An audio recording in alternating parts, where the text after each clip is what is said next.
being here. Thanks to the organizers for inviting me, actually accepting my talk, discussing my I would say humble journey into this relatively exciting topic on colorizing pictures. So, short word about myself. My name is Preslav. Hi there. I'm a full stack backend and mobile engineer and a data scientist in heart. I'm actually, I also love computer-generated art. In fact, from a very early age, I've been really fascinated by the generative nature of really simple algorithms. What you can do with some really simple calculations, which you iterate thousands of times and apply on top of each other. This kind of led me, as part of my studies, to a bit of toying around with thing that experts call generative art. Did my humble foray into that as well. These are some of my, I would say, better sketches. Yeah, I know, maybe some of them may look kind of crude and ugly, but the gist of it is they gave me a good foundation for what would follow. I guess the idea of all of my sketches has always been the same. Start with really, really simple rules, even pixel-based, that you iterate thousands of times and apply on top of each other and then just see the effect. Kind of sounds familiar because if you add the optimization part, it starts sounding a lot like machine learning, because it actually is. Fast forward to 2017, was November of last year, if I recall correctly, and it started with this website here. It's called Colorization. It's a subreddit on Reddit. Ends up if you're like following Reddit. It's a meetup place for a lot of enthusiasts interested in colorizing photos themselves. It's actually, believe it or not, this whole field is really deep. Like, a lot of professionals are involved in it, and this is one of the places where they usually gather and like share one picture, like a black and white picture, and then a version they colorize themselves. It was, for one reason or another, it was also the place that a lot of hobbyists like myself gathered around and like came up with the inspiration of what if we could actually apply algorithms and try to solve this problem ourselves. But it was actually this video here. It's a 7-minute documentary from Vox. I can't recommend it more than enough. Like, I really put the link here when I shared the slides. You should definitely have a look at it. It just blew my mind when I looked at it. Just the sheer amount of manual work and to be honest, the research and like going to the sources. It's just amazing how much the real professional colorizers are investing, both in time, money, skill, whatever, you name it. So let's come back to the topic of today's talk, trying to solve this problem ourselves using a machine learning algorithm. So ideally, we would have something like that. We would have like a big brain that solves it for us. We'll try to train it with a black and white version of an image and then compare against the color version, iterate a couple thousand times through the brain, and what comes out should eventually look like a decently colorized version. I say decently colorized version because part of my interest was actually looking at what might come out depending on the sources that I put. Like, if I put a certain kind of pictures or a different set of pictures, I was really interested not so much into the factological colorization, but actually from this generative art point of view, what would come out? Would it be believable or not? So, as most of the things nowadays which are machine learning related and also deal with photos, we can't escape the CNN. We have to start with CNN, right? So let's get a CNN. What's that? I meant another CNN, not a TV network. What I actually meant is convolutional neural network. So I assume you're pretty much roughly familiar, or some of you may be more familiar than I am. But the gist of what a convolutional neural network does is basically a deep set of layers which you put a photo through from top to bottom. And on every layer, you have these, is this working? You have these convolutional steps in here, which get applied onto the source image. Each of these convolutions' goal is sort of to make one or another feature stand out. And then you get the filtered out versions from one layer and use them as inputs for the next layer. So at the end of it, you usually either end up with a couple of classes if you're trying to classify something, or if you are trying to, if you're using a generative network of sorts, you input a picture, you get a picture back. So that's roughly how convolution works, how this process works. It's very simple if you know a bit of linear algebra. It's basically a matrix multiplication. What you have here in the middle is the filter. It's called kernel. So it's you can have as many of these kernels as you want. Some people randomize them. Some people start with a predefined set. And the general idea is this kernel goes rolled over the entire image, and then you do the multiplication is the output of it. So one thing to mention here is this padding on the side of the image. Some people start with a padding. It could be positive, or you can say, okay, we may not have a padding at all, or we may have a negative padding. We could start from let's say 1 or 2 pixels within the image itself. This actually matters because of the sheer nature of how this of how the convolution operation works. If you can see here, we're actually reducing the end output in that sense. So depending on whether the padding is positive or negative, you may end up with downsampling or upsampling the image, which is generally for deep layers. If I can go one slide back, generally for deep neural networks is actually a good practice to sort of reduce the size of the image, and then learn more and more features from the most important pixels, and then some networks decide to upsample it again. Some networks like this type of classification here decides to keep downsampling it to, at the end, I would say 8 by 8 pixels or 16 by 16, whatsoever. So yeah, the CNNs can be used for both regression and classification problems. Now I would say for the sake of our journey, let's say we start with regression. Let's say we try to come up with a function that by given a pixel, let's say given a black and white pixel from 0 to 1, will come up with a with a vector of 3 values, each of them representing the RGB values of the colorized version, the red, the green, and the blue. And here comes the first challenge. You don't have to multiply the numbers to see that it's a lot of data. The thing is, it's not only going to burn a hole in your pocket, which was one of my main concerns, because this is a side project of mine. I'm doing it in my free time, so I wanted to sort of cut the computing costs as much as possible. But also, due to the curse of dimensionality, some of you may know about it, the more data you put in does not necessarily lead to better generalization. Sometimes it might lead you down the wrong path. So luckily, RGB is not the only color space out there. Oops. Okay, we're back. With a bit of research, I came up to lab.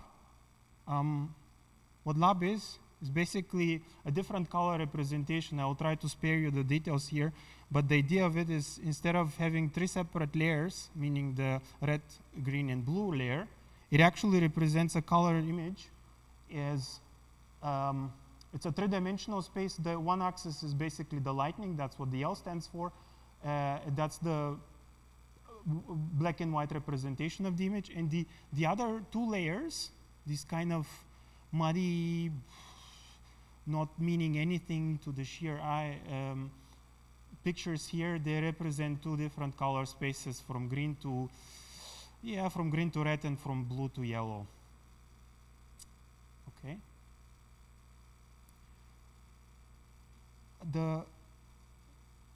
what this would be a good.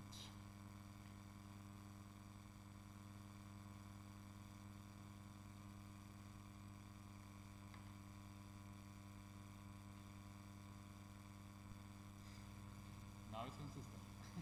Yay!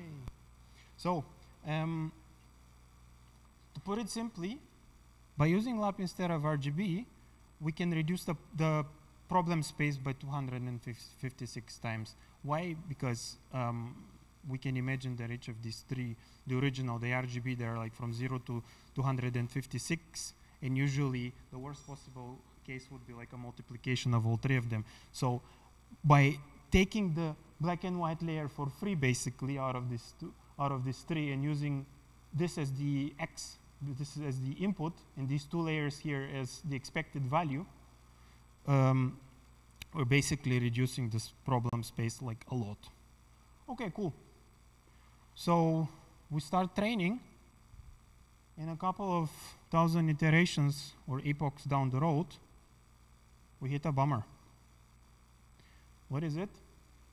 The image looks kind of brown. Do you know this sepia effect? It was kind of popular back in the day. I think it was the beginning of Instagram or something. Hello, 2011.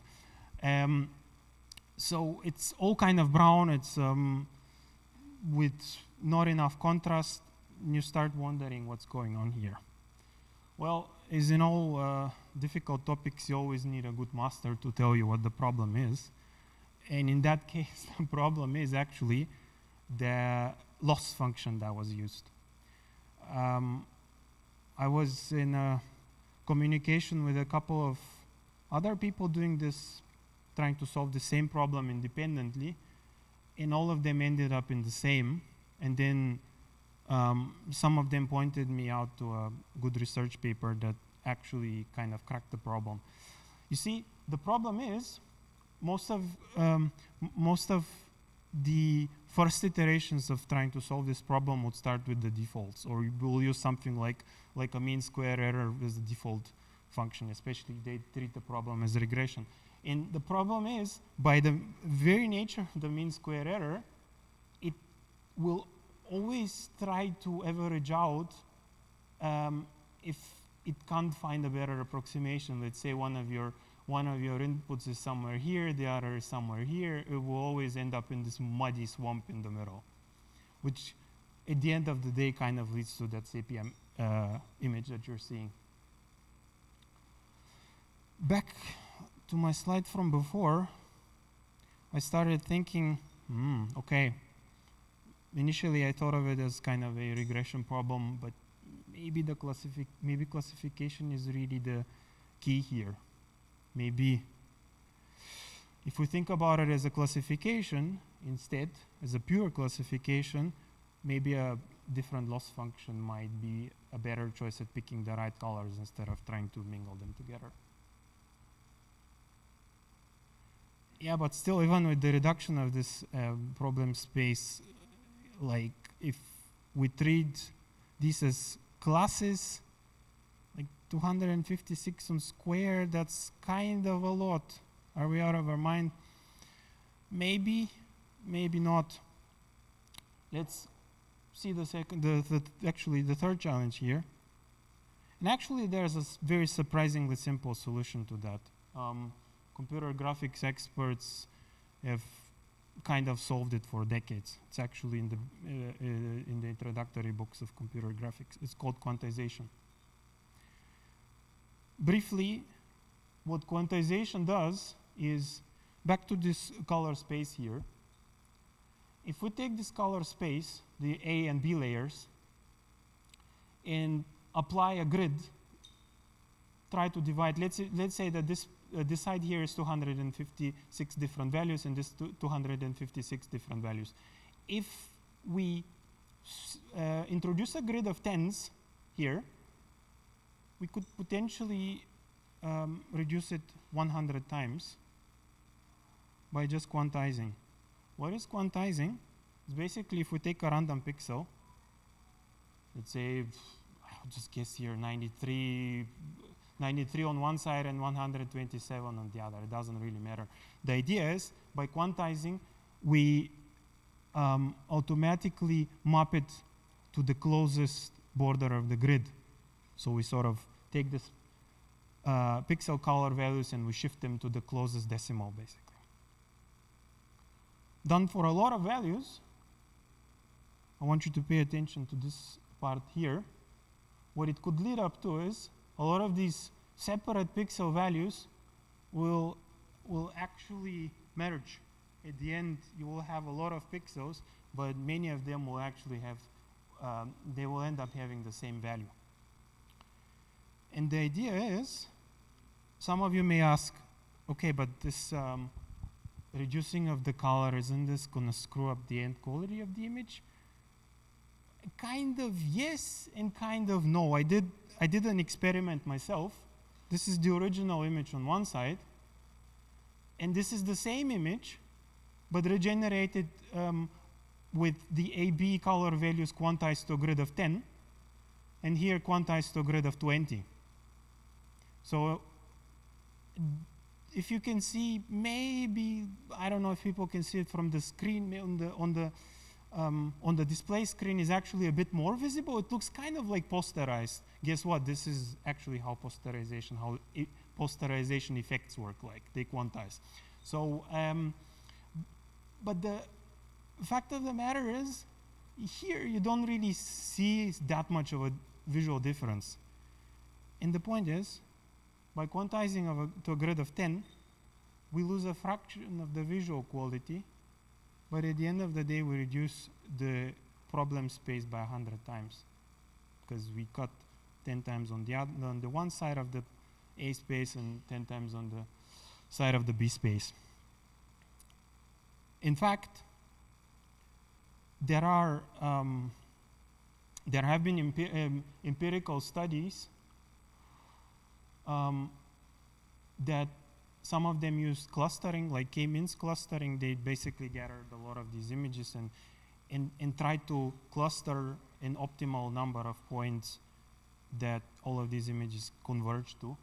And one of the cornerstone studies in this colorization field actually has managed to reduce this whole AB space. Like if you remember, the AB space in the beginning was 256 times 256. By quantizing to a grid of 10, we roughly reduced it to 26 times 26. And these guys applied some K-means clustering on top of that, and they reduced it to a mere 313 distinct colors. Now, instead of the 65,000 and more original values, these can now be used as classes. This starts looking more like distinct classes that we can use. So at the end, having reduced the problem space that much, we can actually treat this problem as a colorization now, as a proper colorization, where each of the pixels would be something like a label. You can imagine the end output be something like a multi-label colorization, where each of the pixels would be a different label being in one of these 313 classes.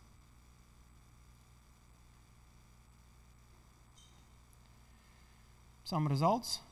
Short disclaimer here: for the first test, I actually cheated a bit. I used a predefined, basically a pre-trained model from Richard Jung from Stanford, I believe. And I found no better example than using, since it's the birthday of my mom, actually, happy birthday, Mom. I found no better example than actually asking her to give me some of her old photos from the late 70s and early 80s to put through the algorithm. So she was kind enough to do that for me. And these are the pictures. These are the originals, and if you can see, they're kind of blurry. There's a bit of noise. Actually, they were literally taken with a phone camera, like no real scanning or whatever you may think of. So I just took these pictures and put them through a colorizer. Boom. That's what we came out with. I would leave the end estimation to you, whether it looks better, whether it looks worse. To be honest, it could have been better. There have been better results in the papers that I looked at. But again, reminding you that these pictures have literally been shot with a phone camera of the originals, which were on paper. And second of all, there's like a lot of noise in there and stuff. They actually kind of look like how color photos from that era would have looked like. So that's not so bad if you think about it. I mean, if our goal here is to go to a museum or go to a gallery and try to preach them this solution to try to colorize old pictures, they would actually be kind of happy with that. So now to my progress on that. It's quite far from that. That one I can say for certain. This is a really long journey and I'm still in the beginning. And I'm kind of constrained on both time and resources. But that much I could basically scrape out and like demonstrate. And again, I leave the end estimation to you. This is a picture of, this is a black and white picture I took in Regensburg last year. I think it was around the time when I got interested in this whole colorization kind of thing. So I basically just took it and decided to play around with. And I just played it through different iterations of my model. Short word about my model, it's completely custom one. I decided for my own study to basically crush these walls myself. I'm just reading through papers and trying to scrape as much as I can from the theoretical information, but I did not really want to work with something predefined and then like try to extend it. So yeah, question about quality, a lot of fragmentation, especially in here. Like at some of these pictures, I was like, wow, what was this algorithm actually thinking about? Was he on drugs or what? But it's kind of getting somewhere. I mean, you can see some of these issues that I mentioned in the beginning of my talk. This sort of sepia-ing all the things is also popping up in here. But the good thing is, or the thing that sort of gives me a motivation to move forward is that these are really, really, really early steps. If you compare it to the state-of-the-art model by Richard Junk, it was trained on ImageNet with I think it's 1 million images or something, and here I was literally training it on 15, maximum 20 images for not more than 2,000-3,000 epochs. That's not a lot, I know, but I'm also playing kind of short on resources, so I just wanted to start from somewhere and then gradually, as I see this progressing, basically build up on investing more and more on resources. So yeah, last but not least, as I said before, I learned a lot from the community. It was the community that inspired me. It was like talks like this here, or like subreddits like this Colorization group, or just any random Medium post that I looked at that inspired me to continue. And I decided from the very beginning that it's not the goal to achieve perfection here, but try to share as much as I can with the community that gave me. Like, I wanted to give back to it. So basically, I'm trying to open source each and every step. Here's the repo. I think you may try to find it here on the shorter URL, but in any case, I will share the slides afterwards. So I would be incredibly happy if like people just pop up, and since none of the work is really final there are a lot of undocumented things. It would be a great motivation if somebody just pops up and like just gives me this kind of a kick saying, hey man, like we don't really understand what you're trying to prove here, just sit down and document it better. This would be amazing. This would be like a perfect feedback for me to keep moving on. So really do that. As I said before, my main challenges from the very beginning were finding more time and more computing resources. One thing that I can point you out to is, if you're also struggling to find resources, at least in the very beginning, maybe you should check this out. It's a relatively new concept from Kaggle. I believe everyone knows Kaggle. Like, this started as a machine learning competition kind of platform. In the latest days, they also try to provide a lot of instances for free, and a lot of instance computing time for free, I should say. They basically everything that you've seen so far has been developed using a Kaggle GPU kernel. So really check it out. You don't have to necessarily start on your own hardware, or let's say rent a virtual machine or do whatever. They don't have to spend much money until you see an actual use of your project. Yeah, again, that said, you know, I would really want to work on this full time. So in case anybody else is interested in collaboration, just snap me aside after the talk and, you know, let's chat. Yeah, last but not least, my advice: don't be scared by machine learning at all. The whole thing is not as complicated. It might seem complicated just by reading the papers and stuff, but once you start combining the papers with some actual coding, a lot of these concepts actually get clearer and clearer. So yeah, look at me. I'm not a mathematician. I'm just I would call myself a practitioner more than anything else. Just choose a topic of your liking and keep moving. That said, I'd like to thank you. And if you guys have any questions, I'd be glad to answer them.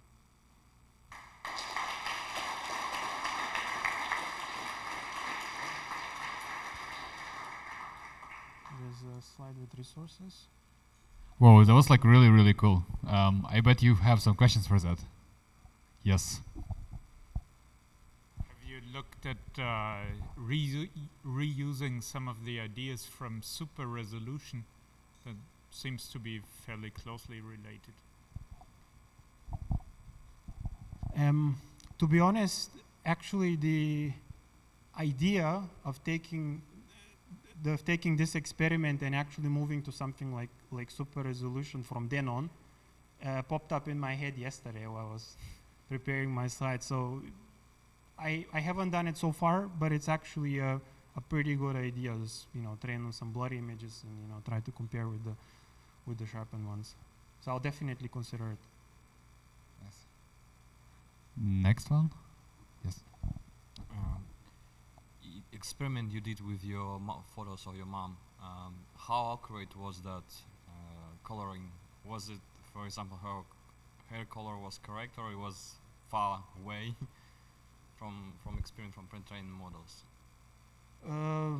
Speaking of hair color, it's pretty much the same as in reality. But if we can go back to this one, the thing is, you can see this bugger popping up here as well, like this kind of sepia effect in some of the places. So it might be due to that as well, you know. Like as I said, I just took these photos. Like, I do believe that there will be a better outcome if I literally take these photos and put them through a professional scanner. But the the color, yeah, I immediately, when I processed these pictures, I just gave them back to her, and like I just asked her, okay, mom, like try to remember, did this sweater look like that? And she was like, yeah, it actually does, you know.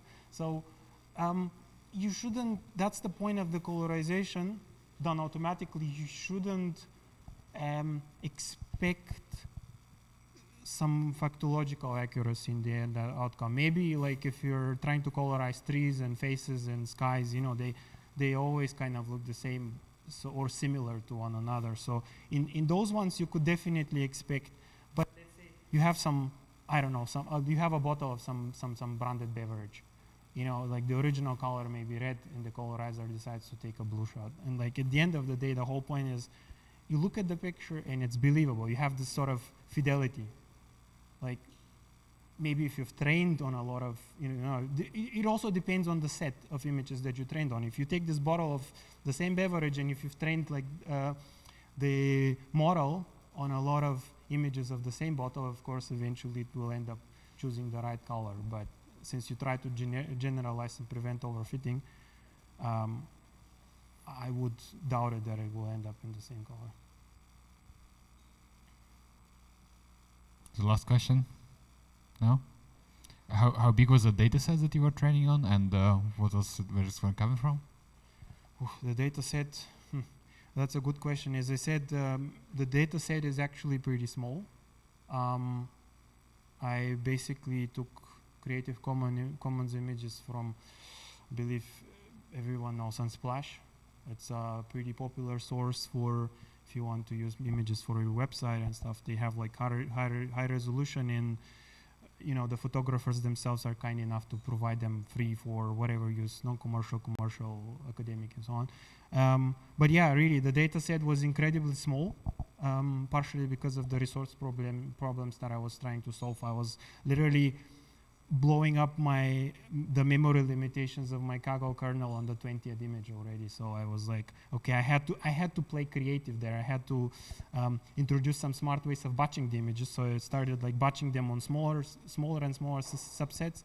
But then, of course, if reduce the size of the batches, then you end up in another problem that the algorithm finds like a local minimum, and it never really learns to generalize the problem. So yeah, it's a small data set. As I said, the state-of-the-art trains on ImageNet, or what was the name of the MobileNet, if I'm not mistaken. So ImageNet is 1 million images, and MobileNet is something smaller. It's like 10,000 or something. Or MS Coco, basically, and other things. Okay, round of applause for the huge talk, and nice one.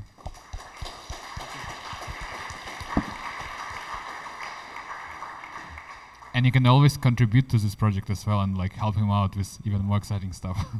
Do that. I'll be more than glad. Yeah, so we have 5 minutes break and we continue with the last exciting talk as well.